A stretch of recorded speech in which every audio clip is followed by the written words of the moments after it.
ආයිබෝවන් හැමෝටම update.lk YouTube නාලිකාව අද අප්ඩේට් එක විදිහට අරන් ඉන්නේ දිවයිනේ ජාතික පාසල් සහ පළාත් පාසල් වල පවතින සිංහල දෙමළ හා ඉංග්‍රීසි මාධ්‍ය ගුරු පුරප්පාඩු සඳහා රාජ්‍ය සේවයේ නියුතු උපාධිධාරීන් ශ්‍රී ලංකා ගුරු සේවයට බඳවා ගැනීමේ තරඟ විභාගය 2023-26 සම්බන්ධයෙන්. ඉතින් මෙම විභාගය 2023 දී ගැසට් වුණා. ඒ ගැසට් එක හරහා විභාගය අයදුම් කරපු අයට තමන්ගේ අයදුම් පත එඩිට් කරගන්නේ කොහොමද කියන එක තමයි අද වීඩියෝ එකකින් කතා කරන්නේ. ඉතින් අපි වීඩියෝ එකට ගිහින් බලමු කොහොමද ඔයාගේ අයදුම් පත එඩිට් කරගන්නේ කියලා. මේකෙදී ඔයා මුලින්ම වෙබ් බ්‍රවුසර් එකක් ඕපන් කරගන්න. ඕපන් කරගෙන මෙන්න මේ විදිහට Department of Examination කියලා සර්ච් කරන්න.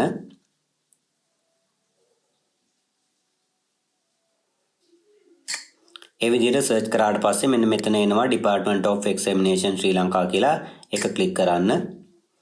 ඒ විදිහට ක්ලික් කරාට පස්සේ ශ්‍රී ලංකා විභාග දෙපාර්තමේන්තුවේ වෙබ්සයිට් එකට ඔයාව යනවා. එතනින් මේ විදිහට පහළට ආවම මෙන්න මෙතන තියෙනවා online application recruitment EB exam කියලා ඒක ක්ලික් කරන්න. ඒ ක්ලික් කරාට පස්සේ මෙන්න මේ විදිහට online application calling system එක ඕපන් වෙනවා. මෙතනදී ඔයා දැනට විභාගයේ 2023 දී අයදුම් කරපු කෙනෙක් නම් ඉතින් ඔයාගේ අයදුම් පත එඩිට් කරගන්න මෙන්න මෙතන edit and submit කියන බටන් එක ක්ලික් කරන්න. ඒ විදිහට ක්ලික් කරාට පස්සේ මෙන්න මේ වගේ login page එකක් ඕපන් වෙනවා. එතන ඔයාගේ මුලින්ම ජාතික හැඳුනුම්පත් අංකය ඇතුළත් කරන්න. ඒ වගේම ඔයාගේ දුරකථන අංකය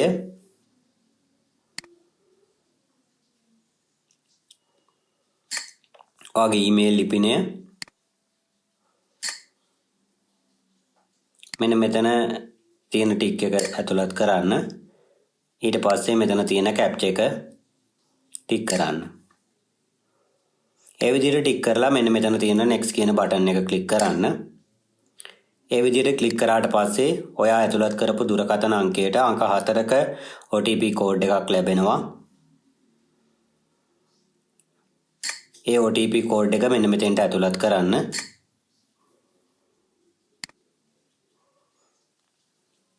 ඒ විදිහට ඇතුළත් කළා මෙන්න මෙතන submit කියන බටන් එක දුන්නට පස්සේ මෙන්න මේ විදිහට ඔයාගේ ඔය apply කරපු application එක පෙන්නනවා. එතන මෙන්න මේ edit කියන බටන් එක ක්ලික් කරන්න.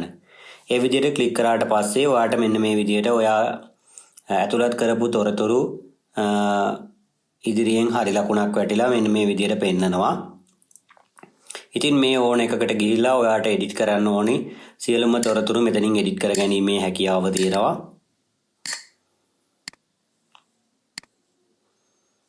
මේවා එකින් එකට මාරු වෙලා ඔයාට මොනවා හරි එඩිට් කරන්න ඕනේ නම් ඒ සියලුම දේවල් මෙතනින් එඩිට් කරගැනීමේ හැකියාව තියෙනවා.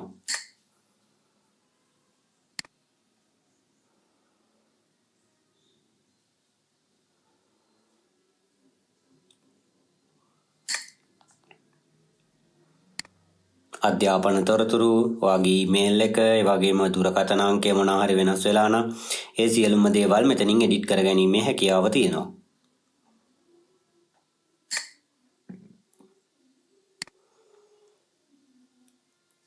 ඔය විදිහට ඔයාගේ සියලුම තොරතුරු එඩිට් කරාට පස්සේ මෙන්න මෙතන තියෙනවා save කියලා බටන් එකක්. ඒ save කියන බටන් එක දුන්නොත් ඔයාගේ application එක save වෙනවා.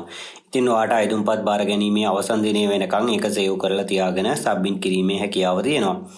මෙතන submit this application කියන එක දුන්නොත් මේ application එක ආයෙ ඔයාට edit කර ගැනීමේ හැකියාවක් ලැබෙන්නේ නැහැ. කෙලින්ම submit වෙනවා. ඉතින් ඔන්න ඔය විදිහට තමයි ඔයාගේ අයදුම්පත edit කරගන්න තියෙන්නේ. මොනවා හරි ගැටලුවක් තියෙනවා නම් පහල කමෙන්ට් තීරුවේ කමෙන්ට් එකක් දාන්න. ඉතින් මෙන්න මේ වගේ අලුත් දේවල් බලන්න update.lk YouTube නාලිකාව subscribe කරලා දිගටම එකතු වෙලා ඉන්න.